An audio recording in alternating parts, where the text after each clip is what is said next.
The Super Mario Galaxy movie is one of the most visually colorful, hyperactive, if not badly paced, badly structured films I've ever seen this Easter season of 2026 so far. Anyone with neurodiversity would likely have so much fun with it, but honestly, it even failed to spike my autism. This was the first family film I've ever seen this decade so far. Despite me not being a fan of family films, I thought I would just give it a try and simply give my own thoughts on it. I was just like, what the fuck is up with Illumination? Famous for Despicable Me, which I barely watched when it first came out, and it don't seem like my cup of hot chocolate, coffee, latte. Illumination just barely stands out compared to anything by Disney, Pixar, Aardman, hell, even everything anime from Ghibli, Gainax, Production IG, Tokyo Movie Shinsha, and Toei Animation, whose franchises are actually made with extreme care, even when they're not equally perfect, to the point where you can't tell if the first ever Dragon Ball film was much worse than Dragon Ball Super Broly. Exactly how you could not predict if Star Trek Insurrection was bad, as much as you could not predict if Star Trek First Contact was absolutely fucking awesome. I'm basically 1 year younger than the PlayStation 2, so I definitely played a handful of Wii games, including Mario Kart. Judging from the images alone, it looks very pretty, enlightening, atmospheric, promising, and dazzling. So I will certainly play it sometime and hopefully revisit the film to go in depth. But for now, let's check out Super Mario Galaxy with no spoilers.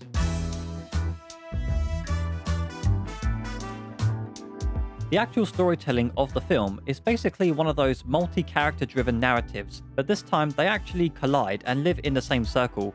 About 20% is mostly about Princess Peach setting off on a quest to rescue her sister due to some giant robot taking her away, as seen in the trailer, thanks to these multicolored chocolate stars sharing the most shocking news. My sister! I have not seen her in a long time. Why didn't the writers of the first movie foreshadow this sooner?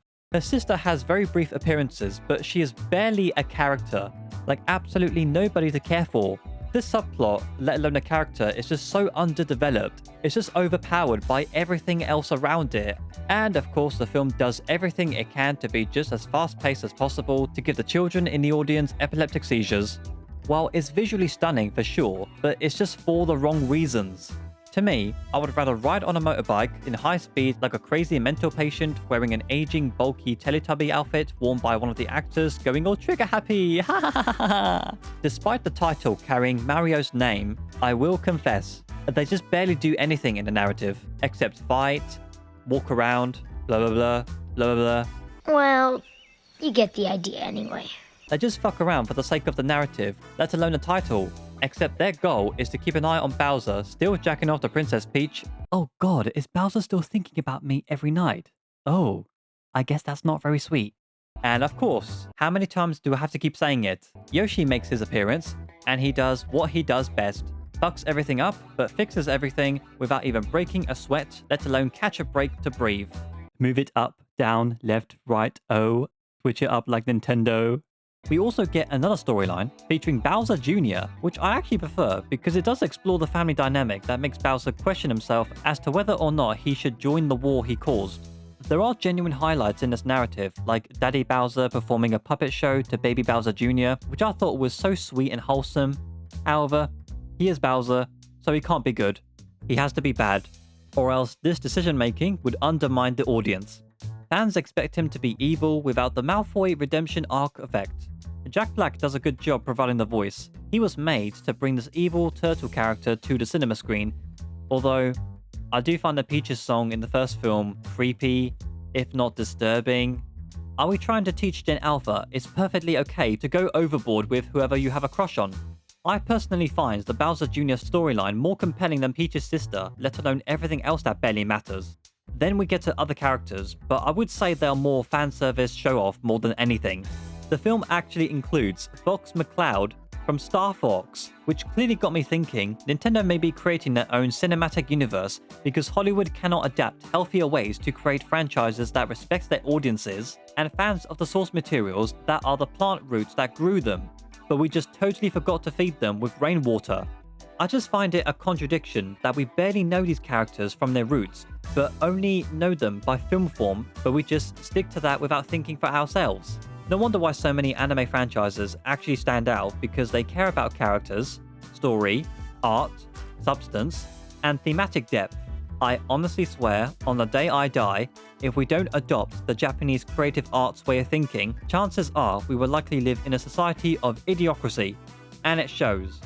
Mario is a Japanese franchise, and somehow Hollywood has blinded us to that.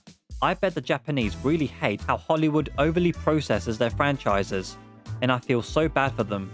With all these character-driven storylines mashed into one like a food grinder, it's going to be so hard for the average kid, let alone the average kid on neurodiversity, to give room to breathe and comprehend everything, while the narrative tends to switch back and forth without any sense of inhaling and exhaling. It's scrolling after scrolling, liking after liking, commenting after commenting, swiping after swiping. Yeah, this is the most TikTok film I have ever seen in my whole life. The pacing just feels like a water hose pressed up to the highest level. It could make you fly and potentially crash. Wow, references. Oh, this sound effect. Oh, that sound effect. Oh, this character. Oh, that character. Oh, this level. Oh, that level. Ha ha ha ha. Yay. This is the greatest movie in cinema history. Yay. I thought about another multi-character narrative you definitely have heard of or seen called Love Actually, and how I felt it did not need too many characters, but at least it inhaled and exhaled each time we switched. And I was genuinely surprised that the classic Super Nintendo game Donkey Kong Country was also made on British soil. It's very strange to me how these two completely different media creations were made on the same land as Sophie Ellis-Bextor blew up years later, and certainly the appropriate game to play on Father's Day. If I was to give the film some credit, most of the animation cinematography is actually quite gorgeous, including the shooting stars, which I understand it was taken directly from the game. Not too much to say, but at least it knows when to cut, when to be still, when the camera needs to move around, and when to capture close-ups, mediums, and wides. The score was quite good. Technicality overall was fair enough, but not enough to make the film as artistic as it should be, but instead, it was made to be as autistic as it should not have been. Overall, of course this piss-off shit is going to make $1 billion because audiences cannot comprehend the fact that cinema was made for art, where this is made to not engage in conversations with kids about gambling, good versus evil, etc., but they are just gonna eat it up and drive home as if they forgot what a story actually is. I'm actually interested in looking into the game myself to see if it's either a faithful adaptation or just an overly loose adaptation to the point where it's just references without any purpose. I just cannot stand the argument, oh, it's a kid's movie, you're being too harsh. Children don't know any better, they're not going to understand art. You need to shut the fuck up! Have we forgotten children are human beings and also the future? We would be unintentionally raising dumb human beings in the future, and they would eventually grow to be future filmmakers who realize they've only been spoon-fed ultra-processed foods and never bring themselves to watch the most artistic, weird, subtitled, challenging fruit and vegetables. And I certainly bet the French that created cinema in the first place hate America so much it's not worth declaring war over the fact that they took their art form for granted. As the film carries the Mario Galaxy title, I have a brain-rotting feeling the writers just watched the walkthrough and took the title and just did fuck all with it. I really don't have a lot to say conclusion-wise, other than it's fine to feed children this unhealthy diet once in a while, but just certainly give them the healthiest diet later on. So for now, I'm going to give the Super Mario Galaxy movie a brutally unapologetic 3 out of 10.